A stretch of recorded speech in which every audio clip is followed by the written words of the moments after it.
He's real. He's no a myth. I've seen him with my own eyes.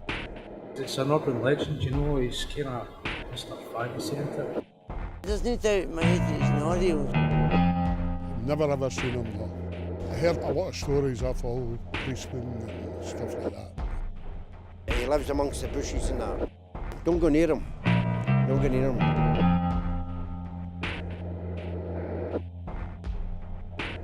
I'm Paul Bristow. I'm a writer and a researcher with Magic Torch. We've been researching folklore specifically, but stories of the area for about 10-15 years now, and we've reinterpreted those in lots of different ways. So we've produced books, but also short films, we've done dramatic performances. It's all creative interpretation generally. The Green Catman is a character that sort of first appears, people start talking about him maybe about the late 70s, early 80s. That's certainly when I remember hearing about him myself growing up. He's a guy who essentially is sleeping rough, is living outside, but is feeding lots of cats, right? And lives in this really narrow lane, a sort of old cobbled lane between the town centre and the sort of east end of the town. Basically, he was just a harmless old guy, and he just happened to be sleeping rough. How he came to be in that situation and how he then turned into somebody that everybody thought was there for a long, long time, I think that's just part and parcel of a story being retold within a community, which is actually the most interesting bit of it for me. He's wild. It's not like me or you. He's wild. And the cats, he looks after the cats. And he's got loads of cats here. So he really thinks that he is one of the cats as well? Yeah, that's why they call him the Catman. Because that's the way, I mean, his face is, you couldn't see his face. His face is all hairs. And that's it. He lives amongst the bushes. He doesn't live in a house or a shed or anything. He lives wild outside. And does he hunt and eat rats? He eats rats, oh yeah, he eats rats and mice. That's what he lives on.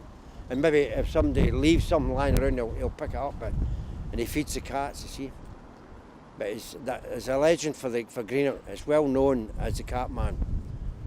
And as I say, I thought it was a myth, but it's definitely not a myth because he is there.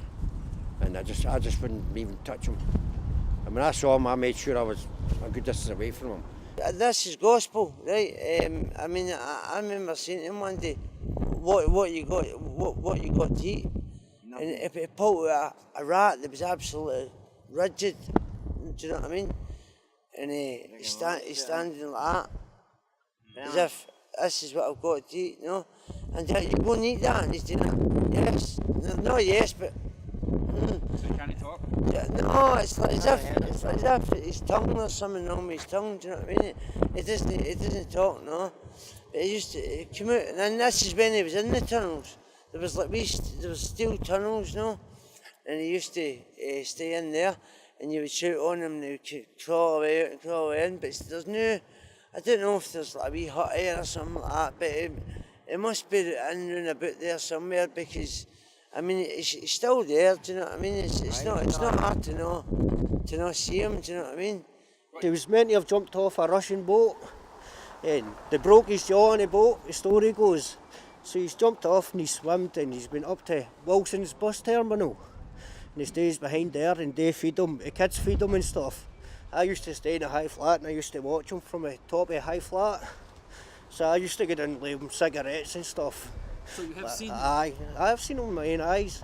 He's on the internet. It's when in News of the World, see News of the World, the newspaper, when they came looking for him, he disappeared. But he's back, you know what I mean? So you just have to go up Wilson's buses and ask them.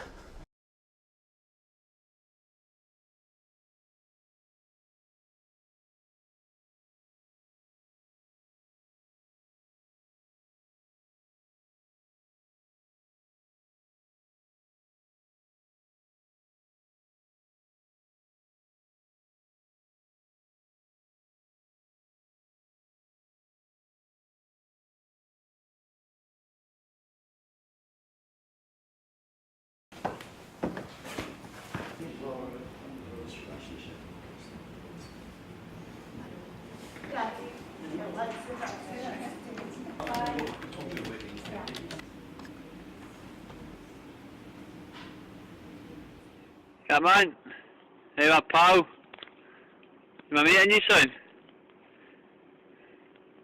Picture that. I can see that. Hey.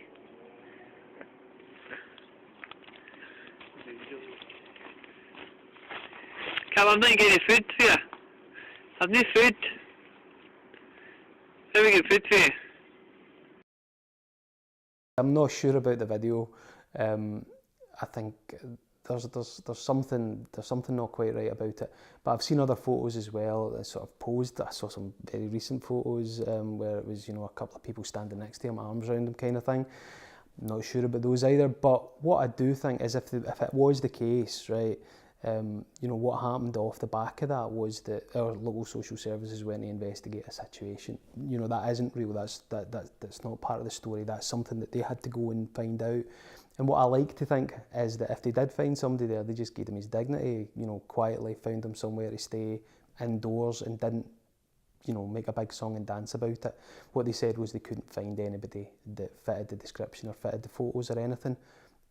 That might well be true, but equally it might be true that they did, and you know, he sort of found peace towards the end of his life somewhere more sheltered from where he'd been, which would be nice. Even if we just take it as read that there isn't somebody living there anymore, and I walk along that street, you know, fairly regularly and know that I haven't seen anybody there for quite some time, so let's assume that he's not around, right? Well, the last time he was actually sighted was about 10 years ago, as far as I'm aware, so that story's still being told after 10 years. That's quite interesting. In fact, the story started being told 30 years ago, so that's quite interesting. I don't see any reason why it won't become a local legend that people talk about, because the way to do that is through what you're doing just now. You know, that keeps that story being told. But I talk about it to my kids, you know, who share it with their friends. So I think there's enough there to keep it told for a wee while longer, definitely. I do genuinely have a memory of when I was walking to my gran's.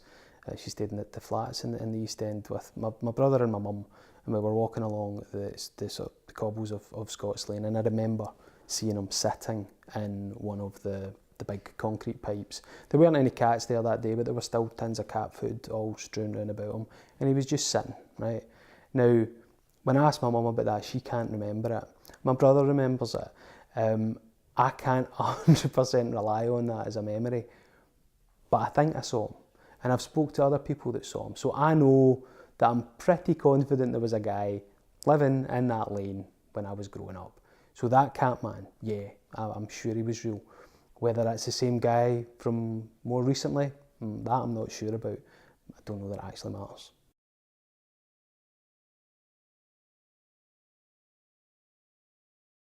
That wee lane, beside it there's a ridge, and then behind that bus garages, and so the footage that you saw more recently was actually taken in the bus garages, apparently, not within where he used to live, if you like. And it's not the sort of space you go out your way to walk along, you know. There's easier ways now to get quicker to where you're going than to use Scots Lane, and it's not terribly inviting in the dark, so I don't imagine it would be very easy to find him if you were really looking for him.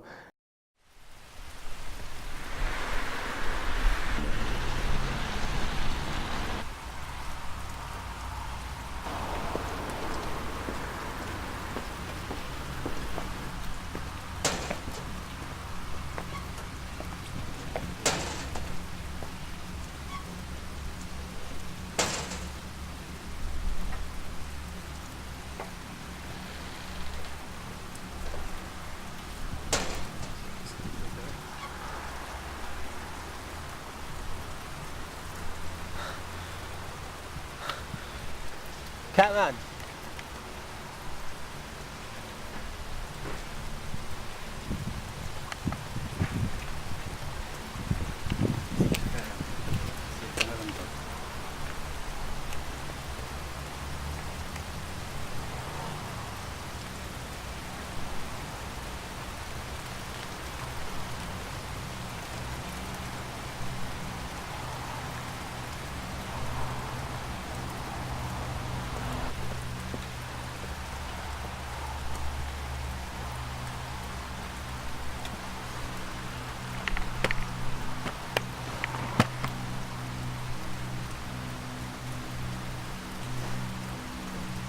Catman.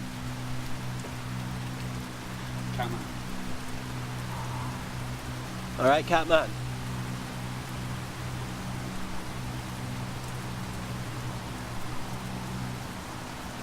Catman. Got some food, Catman?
Catman.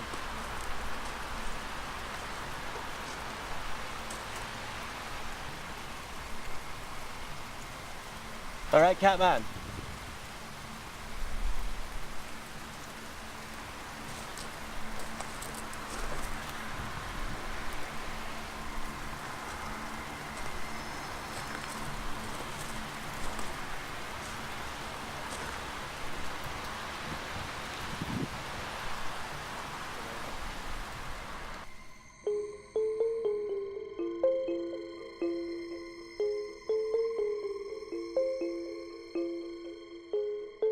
If there is genuinely a guy who in theory has been sleeping rough for 30 odd years in the same place, that's feeding cats and getting attacked by local young people and being filmed and eating rats, right? If that's all true, why would the community be proud of that fact? That sort of suggests that collectively we've not done a very good job of looking after somebody.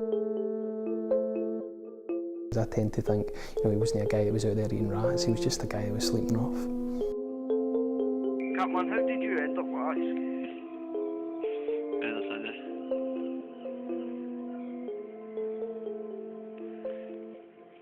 So have you got your rat?